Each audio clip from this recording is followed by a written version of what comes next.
Bore da iawn i chi gyd, a chroeso cynnes i'r gwasanaeth. Mae'n hyfryd i gael eich cwmni chi i'r wythnos yma eto. Croeso cynnes iawn i chi.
Yn un o'i ddamhegion, mae Iesu Grist yn sôn am ŵr ifanc a rhedodd i ffwrdd o gartre, a rhedodd i ffwrdd o dŷ ei dad. Smo Iesu yn rhoi enw i'r gŵr hwn, oherwydd fe allai fe fod yn unrhyw un a deud y gwir.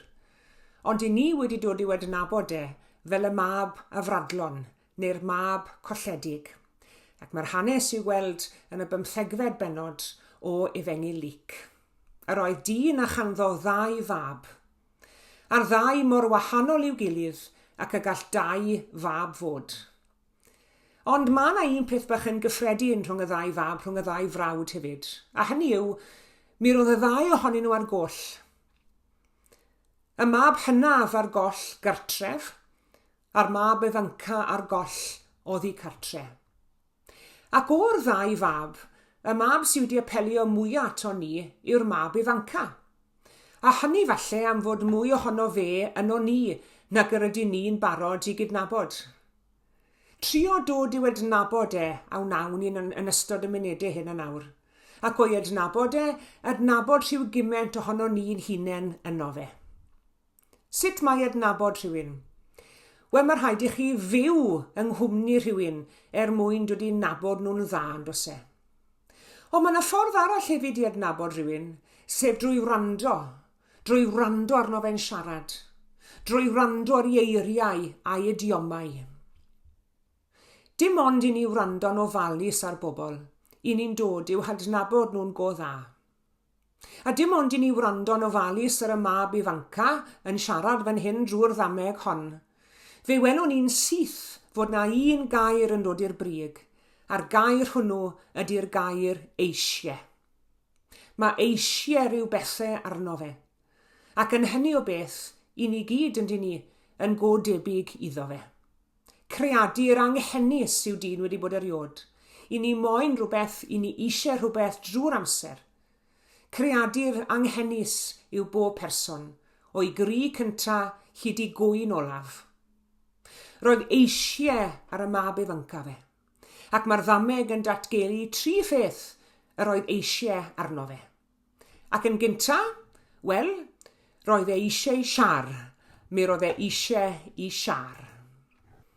Fe'n had, medde fe, dyroi mi gyfran wrth y stad sydd i ddod i mi. Hynny yw, rhoi fi nawr, ynddo fe, yr hyn fydd yn dod i fi pan byddi di marw. Dyre fe i fi nawr. Rwy eisiau byw fy mywyd nawr. Gallai beth aros tan I ti fynd o'r byd me. Fe fydda I yn rhy hen wedyn I fwynhau'r pethau y gall cyfoeth roi I mi. Rwy wedi tyfu lan, dwi ddim eisiau di mwyach. Yr hyn dwi eisiau yw'r hyn y gallu di roi I mi. Ac felly, dereng hyfran I fi nawr. Dero I mi gyfran wrth y stad sydd I ddod I mi. Ac onid felly byddwn ni'n siarad â Duw ambell I waith. I ni'n dieddol o hawlio rhyw bethau gan Dduw yndyn ni. I ni'n gofyn I Dduw am iechyd, I ni'n gofyn iddo fe am gryfder corff, I ni'n gofyn iddo fe am arweiniad, am gymorth, ac wedi cael y pethau hyn, mae'n aberig y gallwn ni anghofio amdano fe wedyn. Derbyn yr rhoddion, ond gwrthod yr rhoddwr. I ni'n ymddwyn tuag at Dduw a phobl eraill ambell I waith, fel pe bydden nhw yno I ddim pwrpas ond I roi pethau I ni drwy'r amser. Y ffaith syml yw ein bod ni yn lle caru pobl a defnyddio pethau, mae'n aberig ein bod ni'n mynd I garu pethau ac I ddefnyddio pobl yn does. A dyma'r mab ifancaf yn hyn, yn mynnu cael ei siar ef o etifeddiaeth. Dire'r cwbl sy arna ti fi nawr, oherwydd taw nawr wy'n I angen e. Ac mae'r mab ifanca yn cael ei siar, ac wedi cael ei siar, mae mewn fido I wlad bell. A dyna'r ail beth yr oedd eisiau arno fe. Oedd eisiau ryddid. Yn yr hen gyfieithiad o'r Beibl, fe gasglodd y mab ifanc bopeth ynghyd, hynny yw I holl stoc yn fe, I wartheg, I ddefaid ac yn y blaen.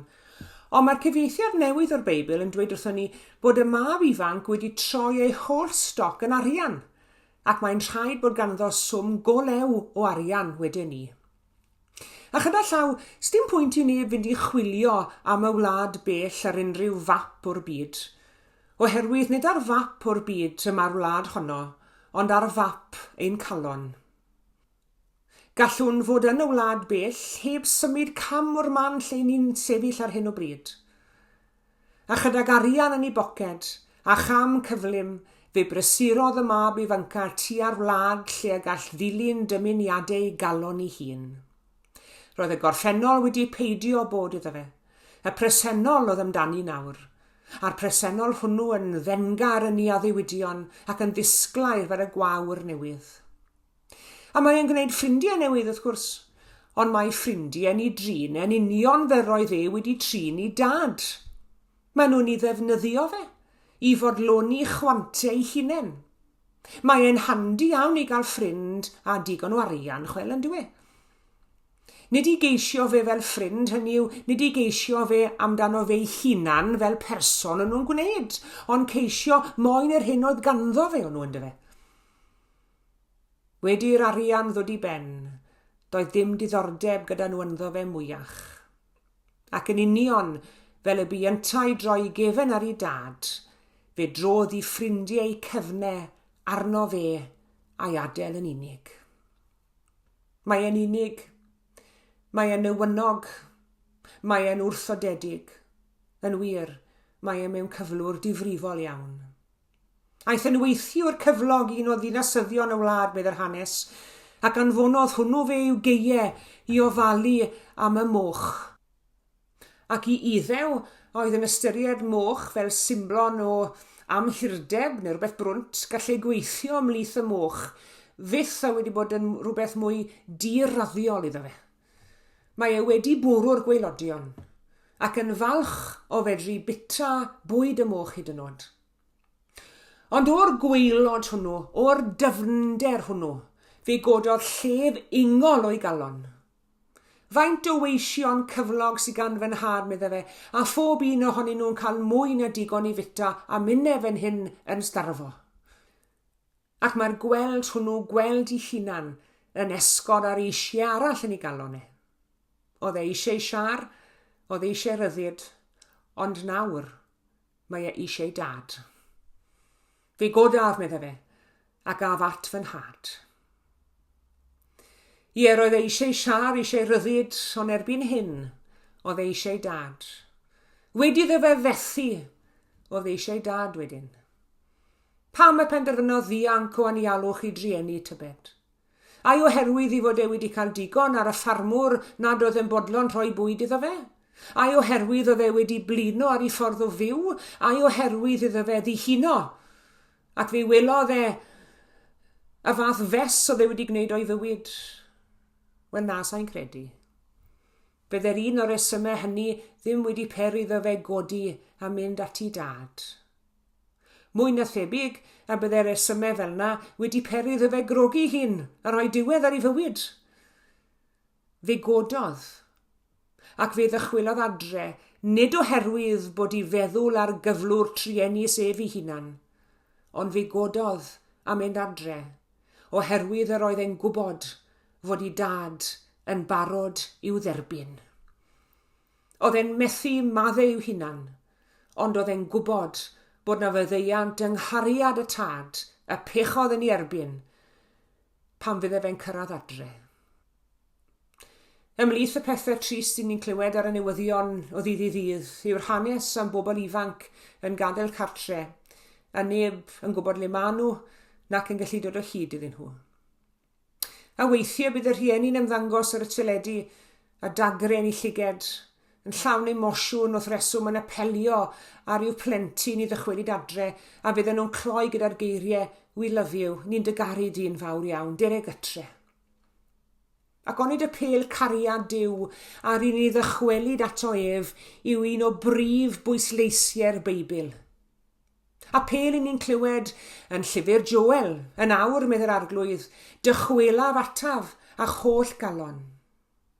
Ac yng ngeiriau'r proffwyd Eseia, gadawed drygioni ei ffordd ar dyn anwyr ei fwriadau, a dychweled at yr arglwydd i ddodrigio'r hau wrtho, ac at ein Duw ni, oherwydd fe faddau'n helaeth. Ac mae y pêl cariad Duw yn cyrraedd i chafbwynt y mywyd am arwolaeth Iesu Grist, a ddath i geisio ac i achub y colledig. Tua diwedd y rhyfel cartre yn America a'r deheuwyr gwrthryfelgar yn colli'r frwydr, fe ofynnwyd i Abraham Lincoln beth oedd yn mynd i wneud ar gwrthryfelwyr hynny, pan bydden nhw'n dod nôl i undeb y teleithiau unedig. Ac fe ddwedodd Abraham Lincoln, "I will treat them as if they have never been away." Os oedd hynny'n wir amdano fe, pa faint mwy gwir am ddiw, a'n carodd gymaint, nes roi ei unig ynedig fab mwyn i bob un sy'n credu ynddo, pob un sy'n dod adref nôl ato fe, beidio mynd i ddistryw, ond cael bywyd tragweddol. Nid cosb yw gair olaf Duw, ond cymod, ac yn y cymod hwnnw, yma i ni, nid yn unig ein rhyddid, ond hefyd ein tangnefedd. Amen.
Ein tad yr hwnnw sy'n y nefoedd. Felly disgodd Iesu ei ddisgyblion i alw ar denw, ac fel disgyblion i'r Iesu ar trown i atat yn awr o ddiw mewn gweddi. Arglwydd ar sul y tadau, trown ni atat ath gyfarch ein tad. Ac ni'n diolch i ti arglwydd dy fod ti yn ddiw sydd yn fawr ac yn holl a lluog. I ni'n diolch ein bod ni'n medru dy gyfarch di gyda'r agosatrwydd hwn, ein tad. Ac yn wir fel tad fe wyddon ni arglwydd fod ti yn dad sydd yn agos iawn ato ni. Bod y ofal ath gonsern di ohono ni mor fawr, ath gariad yn ein hamgylchynu ni pa le bynnag i ni a pha beth bynnag i ni wneud. Ac ar sul y tadau o dad, fe wyddion ni dros dadau'n gwlad, a dros dadau ym mhob gwlad. Ac fel yr wyt ti arglwydd yn dyner tuag at y blant, rho hefyd i dadau gryfder a gras, fel y gallant fod yn ymgorfforiad o dy gariad di i'w plant hwythau. Fe gofiwn ni arglwydd am bawb sydd yn wynebu oriau'r diwrnod hwn mewn ofn a phryder a phoen. Fe gofiwn ni am y tadau hynny sydd i ffwrdd o'i teuluoedd yn gweithio ac yn poeni o ble ddaw'r geiniog nesaf. Fe gofiwn ni am yr rheini sydd yn aberthu mwyn i teuluoedd. Ac fe gofiwn ni hefyd am ddylanwad tad ar bob yr un ohono ni, ac am y fraint o adnabod tad sydd wedi'n harwen ni, a'n cefnogi a'n caru. Fe wyddon ni arglwydd nad yw'r gair tad yn air sydd yn swnio'n felys iawn ar bob clust yn y byd. Mae gan rai arglwydd rhyw syniadau go wahanol i'n unne wrth feddwl am y ffigwr o dad. Ond diolch i ti arglwydd mae tad wyt ti sydd yn gariadlon, ac mae tad wyt ti sydd yn ein caru ni beth bynnag i ni wedi gwneud. Tad wyt ti sydd yn rhoi ei gyfle i ni, tad sydd yn maddau. Ac fel i ni wedi dysgu yn ameg y mab colledig, y mab y fraglon heddi. Diolch dy fod ti'n dad sydd bob amser mor barod i'n croesawu ni yn ôl, ac yn ein croesawu ni nôl ata ti gyda brechu agored. Ac am hynny arglwydd, dim ond testyn diolch sydd gyda ni y bore hwn. Ac arglwydd wrth i ni wynebu wythnos newydd yn ein hanes ni. Fe wyddion ni am darweiniad di i ni, a beth bynnag bydd ar ein llwybrau, i ni gwybod nad oes y rhaid i ni ofni'r un gelyn, ond i ni gerdded yn y gwmni di. Dilyned y gariad ni i bob man felly, doed air atom ym mhob lle, a dylanwad arnom trwy dysbryd glân ym mhob digwyddiad. Pa le bynnag y byddwn ni arglwydd helpa ni i glywed geiriau'r Iesu. Ac yn te arglwydd wedi'n dysgu ni bob yr un ohono ni i weddio gweddi'r teulu gyda'n gilydd drwy ddweud ein tad. Ein tad yr hwnnwyd yn y nefoedd, sancteiddiau'r dy enw, deled y deyrnas, gwneler dy ewyllus, megis yn y nef, felly ar y ddeiar hefyd. Dyro i ni heddiw ein bara beunyddiol, a madda i ni ein dyledion, fel y myddyiwn unna ein dyledwyr. Ac yna carwai ni brofedigaeth, eithir gwared ni rhag drwg. Canis eiddo ti yw y deyrnas, a'r nerth, a'r gogoniant, yn oes oesoedd. Amen.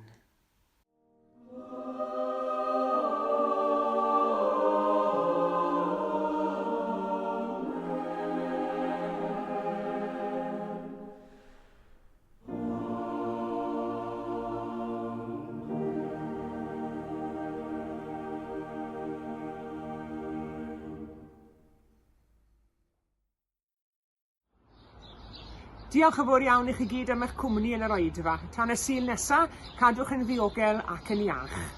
A gras sy'n harglwydd Iesu Grist a chariad Duw a chymdeithas yr ysbryd glân a fyddo gyda ni oll. Amen.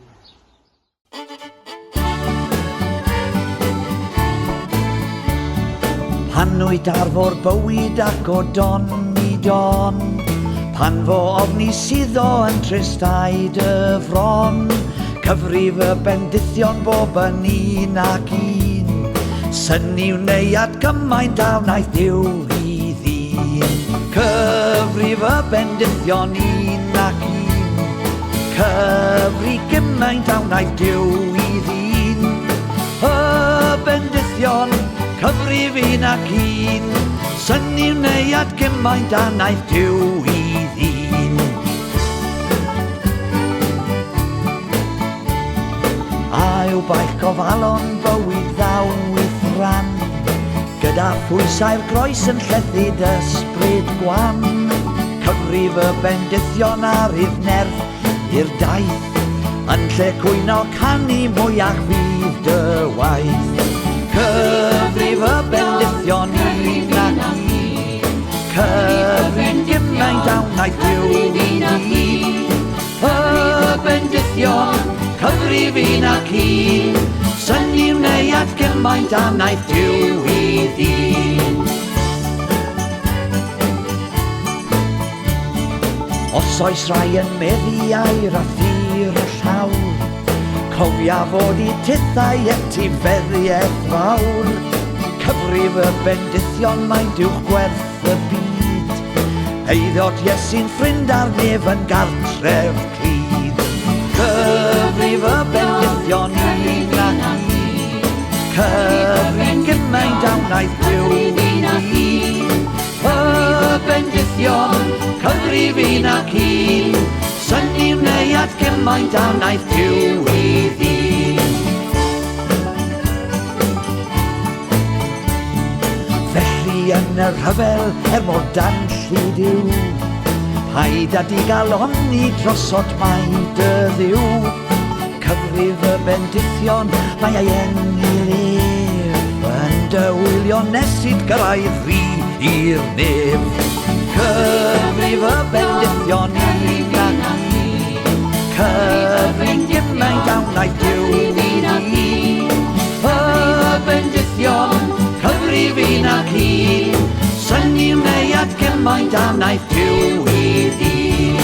Cyfrif y bendithion I nac un, cyfrif gymaint a wnaeth Duw I ddyn. Y bendithion, cyfrif I nac un, syni wneud gymaint a wnaeth Duw